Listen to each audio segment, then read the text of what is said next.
रावणाची 10 डोकी कशाचे प्रतीक आहे? दशग्रीव. रावण हा लंकेचा राजा होता, ज्याला दशानन म्हणजेच 10 मस्तकी म्हणूनही ओळखले जात असे. रावण हे रामायणातील मध्यवर्ती पात्र आहे. अनेक शास्त्रांचे ज्ञान असणे, अत्यंत पराक्रमी, राजकारणी, पराक्रमी इत्यादी अनेक गुण त्यांच्यात होते.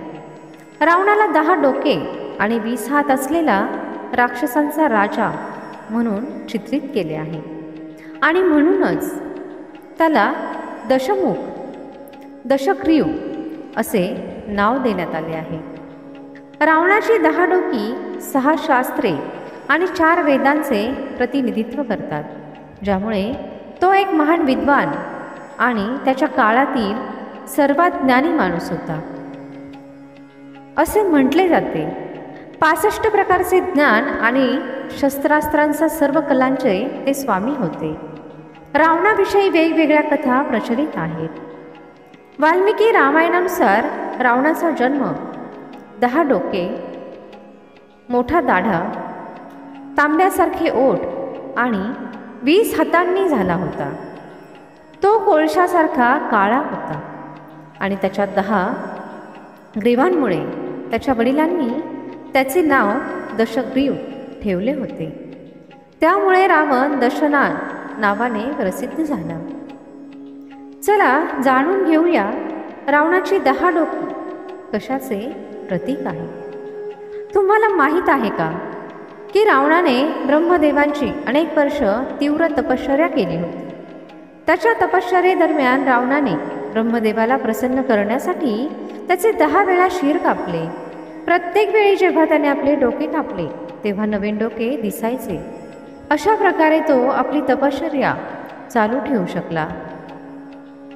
सरते शेवटी रावणाच्या तपश्चर्येने प्रसन्न झालेल्या ब्रह्मदेवांनी 10व्या शिरच्छेदानंतर प्रकट होऊन त्याला वरदान मागायला सांगितले. त्यावर रावणाने अमरत्वाचे वरदान मागितले, पण ब्रह्मदेवाने निश्चितच नकार दिला. पण त्याला अमरत्वाची दिव्य शक्ती दिली. त्याच्या नाभीखाली साठवले जाईल असे अमृत प्रदान केले होते. हे आपल्या सर्वांना माहीत आहे. भारतीय पौराणिक कथा समजणे खूप कठीण आहे. या कथांमध्ये दुसरी कथा दर्शवली जाते आणि दुसरीकडे त्या कथांमागे एक सखोल अर्थ दडलेला आहे. रावणाची 10 डोकी देखील 10 नकारात्मक प्रवृत्तींचे प्रतीक मानली गेली आहे. त्या प्रवृत्ती पुढील प्रमाणे आहेत: वासना, क्रोध, लोभ, आसक्ती, मद, मत्सर, द्वेष, असंवेदनशीलता, पश्चाताप आणि भय या प्रवृत्ती आहेत. एका वरदानामुळे कुंभकर्ण 6 महिने झोपायचा आणि 6 महिने जागा राहायचा. पण कुंभकर्णाला 6 महिने झोपेचे वरदान कोणत्या कारणाने मिळाले? रावणाचा भाऊ कुंभकर्ण 6 महिने का झोपायचा? रंजक आहे या मागची कथा. रामायणातील मुख्य पात्रांपैकी एक कुंभकर्ण हा लंकेचा राजा रावणाचा धाकटा भाऊ होता. कुंभकर्ण हा त्याचा भाऊ रावणासारखाच तपस्वी होता. कुंभकर्णाने कठोर तपश्चर्या करून अनेक वरदान मिळवले होते.